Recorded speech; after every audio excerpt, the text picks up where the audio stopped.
तो finally ANMTST 2021 notification out हो चुका है और स्टार्टिंग हो चुकी है फॉर्म फिलअप करने की। ठीक है, तो यहाँ पर हम जानेंगे ANMTST के बारे में, एलिजिबिलिटी के बारे में, कौन यहाँ पर अप्लाई कर सकता है, क्या एज रखी गई है और आपका जो एग्जाम पैटर्न रहेगा वो क्या होने वाला है, सब कुछ डिस्कस करेंगे आज के इस वीडियो में।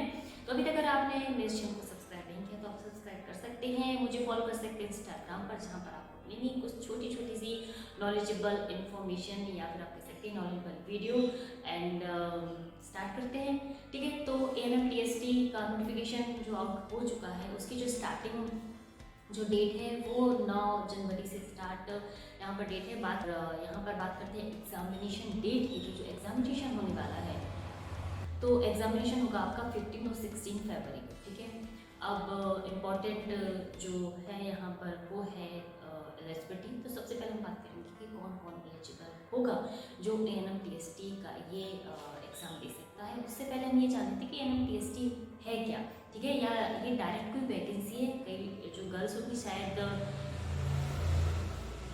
कंफ्यूज होंगी कि डायरेक्ट ये क्या वैकेंसी की पोस्ट है। तो सबसे पहले ये जान लीजिए कि जो ANMTST वो है आपका ट्रेनिंग। ठीक है, यानी कि अगर आप ANMTST का जो एग्ज़ाम है अच्छे नंबरों से क्वालिफाई कर जाती हैं तो MP के जितने भी प्रशिक्षण केंद्र हैं, ठीक है, वहाँ पर आपको एडमिशन मिलेगा। ठीक है, और वहाँ पर आपको 2 इयर्स का ट्रेनिंग दिया जाएगा। आफ्टर 2 इयर्स की ट्रेनिंग के बाद आपको जगह दी जाएगी। ठीक है, तो सबसे पहले जान लेते हैं एलिजिबिलिटी क्या रखेगी। ठीक है, तो जो गर्ल्स इस टेस्ट को देना चाहती हैं तो चलिए, तो जो गर्ल्स इस एग्ज़ाम को देना चाहती हैं तो एलिजिबिलिटी देख लेते हैं। तो एलिजिबिलिटी रखी गई है सिर्फ 12th पास। ठीक है, तो आपका 12th पास होने यहाँ पर कंपलसरी है, चाहे आपने MP बोर्ड से किया हो, चाहे CBSE से किया हो, चाहे ICSE से, चाहे आप गवर्नमेंट स्कूल से किया हो, चाहे प्राइवेट स्कूल से किया हो, आपके पास 12th पास होना चाहिए। और सेकेंड जो इम्पोर्टेंट बात है जो आपको कंफ्यूज कर सकती है, कई गर्ल्स होंगी जो ये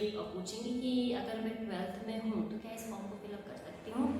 तो बिल्कुल, जो लड़कियाँ अभी 12th में हैं, ठीक है, वो भी इस फॉर्म को फिलअप कर सकती हैं। बट जो यहाँ पर आपके लिए एक इम्पॉर्टेंट नोटिस इन्होंने जो दिया है वो ये है कि जब रिजल्ट आ जाता है और जब काउंसलिंग स्टार्ट होगी तब आपके पास में पासिंग मार्कशीट होनी चाहिए, यानी कि आपका 12th पास होना चाहिए, तभी आप इस ट्रेनिंग में पार्टिसिपेट कर सकते हैं। ठीक है, तो जो रनिंग है अभी 12th क्लास में वो लड़कियां भी इस फॉर्म को फिलअप कर सकती हैं, जो 12th पास हो चुकी हैं वो भी इस फॉर्म को फिलअप कर सकती हैं, जो ग्रेजुएशन है, पोस्ट ग्रेजुएशन है, वो भी इस फॉर्म को फिलअप कर सकती हैं। ठीक है, अब जो नेक्स्ट आता है वो है आपका, ठीक है, क्या एज रखी गई है। ठीक है, तो बता देती हूँ कि 17 साल। ठीक है, 17 साल से मतलब आपका कम नहीं होना चाहिए और 30 साल से ज़्यादा नहीं होना चाहिए। ठीक है, तो 17 से 30 साल यहाँ पर रखी गई है एज इस फॉर्म को फिलअप करने की। लेकिन कुछ लोगों के लिए यहाँ पर एज रिलैक्सेशन दिया गया है, जिनमें आपको SC ST OBC या फिर जो डाइवोर्स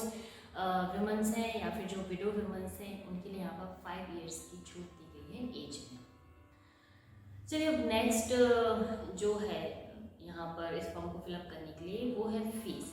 यहाँ अगर आप इस फॉर्म को फिलअप करना चाहती हैं तो क्या रखी गई है यहाँ पर फीस। ठीक है, तो मैं बात कर रही थी जो जनरल कैटेगरी में गर्ल्स आती हैं उनके लिए पे करने होंगे 4000 रुपीज़, प्लस जो भी आपका ऑनलाइन फॉर्म फिलअप करने का होता है चार्ज वो। उसके बाद में ST SC OBC और जो निस्वस्त हैं उनके लिए लगेंगे सिर्फ 200 रुपये। इसके अलावा बात करते हैं रिजर्वेशन की। तो रिजर्वेशन जिस तरह से दिया जाता है, ठीक है, SC ST OBC के लिए वैसे ही रहेगा। जो EWS कैटेगरी में आते हैं उनको दिया जाएगा 10% रिजर्वेशन। EWS का मतलब है जो इकोनॉमिक वीकर्स हैं, ठीक है, उनके लिए 10% यहाँ पर सीट में रिजर्वेशन दिया जाएगा। चलिए, अब नेक्स्ट है कि प्रोसेस क्या रहेगी। अगर आप इस एग्ज़ाम को दे देती हैं, क्वालिफाई कर जाती हैं तो प्रोसेस किस तरह से होगी। तो देखिए, जो प्रोसेस होगी वो इस तरह से होगी कि सबसे पहले आपका होगा ऑनलाइन एग्ज़ाम। ठीक है, ऑनलाइन एग्ज़ाम होने के बाद में जो आ जाएगा रिजल्ट आने के बाद बनेगी मेरिट लिस्ट, और मेरिट लिस्ट बनने के बाद में ये निकालते हैं काउंसलिंग प्रोसेस, जहाँ पर फर्स्ट सेकंड थर्ड राउंड की काउंसलिंग होती है, जहाँ पर आपको कॉलेज मिलते हैं according to your merit list, यानी कि आपका जिस तरह से नंबर रहेंगे उस हिसाब से आपको मिलते हैं। ऑल MP में जितनी 220 सीटों के लिए यहाँ पर उन्होंने टेस्ट निकाला है, तो 220 जितने प्रशिक्षण केंद्र होंगे उनमें 220 सीटें हैं। और जान लेते हैं इसके बारे में डीपली। तो देखिए, अभी कुछ सवाल आपके मन में आएंगे कि क्या जब कॉलेज मिल जाएगा तो मुझे कितने साल का प्रशिक्षण मिलेगा। ठीक है, तो ये ये भी जान लेते हैं। तो आफ्टर जब आपको कॉलेज प्रोवाइड किया जाएगा, यानी कि आप जिस भी ट्रेनिंग सेंटर में आप सेलेक्ट होती हैं वहाँ पर आपको करना होगा 2 साल का ट्रेनिंग, ठीक है। तो 2 साल की ट्रेनिंग आपको पूरी करनी पड़ेगी। 2 साल की ट्रेनिंग के बाद में जो निकली होंगी वैकेंसीज एएनएम के लिए, वहाँ पर आपको 3 साल तक सेवा जरूर देनी होगी, ठीक है। तो 3 साल की सेवा आपको अनिवार्य ही करनी पड़ेगी। अगर आप 3 साल की सेवा नहीं करती हैं तो ये कुछ ना कुछ बॉन्ड आप पर लगाएंगे।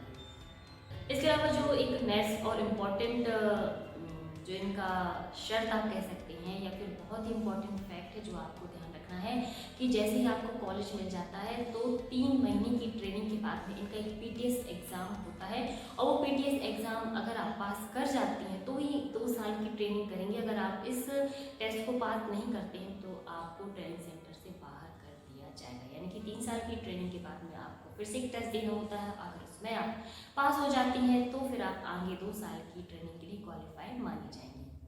अब नेक्स्ट जो सवाल आ सकता है आपके मन में कि कितनी फ़ीस होगी 2 साल की ट्रेनिंग के लिए, कितनी फ़ीस लगेगी। तो आप बिल्कुल टेंशन फ्री रहिए कि 2 साल की ट्रेनिंग के लिए आपको अपनी जेब से कुछ भी नहीं देना है। यहाँ पर मिलती है स्कॉलरशिप।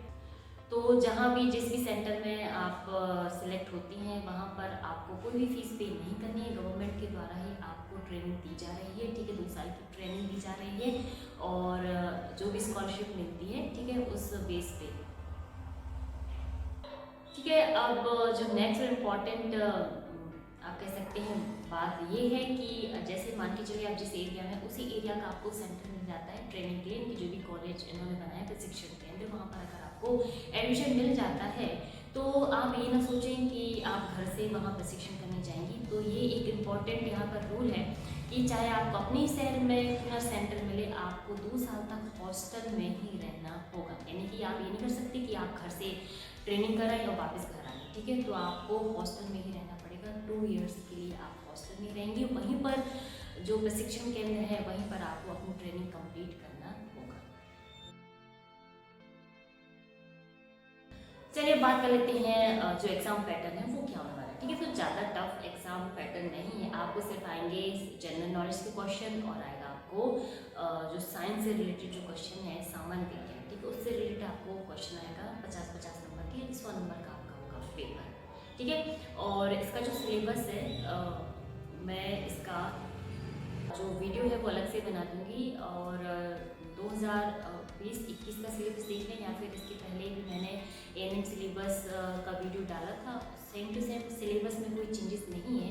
तो आप ऊपर लिंक देख सकते हैं, वहाँ पर है एएनएम का सिलेबस। तो यहाँ पर क्लिक करके आप एएनएम का सिलेबस देख सकते हैं। अदरवाइज़ मैं फिर से एक नया 2021 का सिलेबस का वीडियो बना दूँगी, तो वहाँ से भी सिलेबस देख सकते हैं, ठीक है। इसके अलावा जनरल नॉलेज से रिलेटेड क्वेश्चन आपको प्लेलिस्ट में मिल जाएंगे, तो आप वहाँ से देख सकते हैं, ठीक है। तो ये था वीडियो जिसमें मैंने बात की थी एनएमटीएसटी 2021 की। लिंक अगर आप रूल बुक का पीडीएफ देखना चाहते हैं तो लिंक नीचे डिस्क्रिप्शन में है, वहाँ पर आप क्लिक करके इसका पीडीएफ डाउनलोड कर सकते हैं और रूल बुक को अच्छे से पढ़ सकते हैं, ठीक है। तो मेरा यही मानना है कि आप रूल बुक को अच्छे से पढ़ें। इसके अलावा अगर आप एएनएम जो टीएसटी की बुक से रिलेटेड अगर वीडियो चाहती हैं तो आप मुझे कमेंट्स में बता सकते हैं। तो मैं एएनएम टीएसटी की कुछ जो बुक्स हैं जो एग्जामिनेशन में आपकी हेल्प कर सकती हैं उसका वीडियो भी लेकर जरूर आऊँगी। तो thanks for watching this video and please like subscribe फटाफट ज्ञान, और इंस्टाग्राम पर मुझे फॉलो आप कर सकते हैं।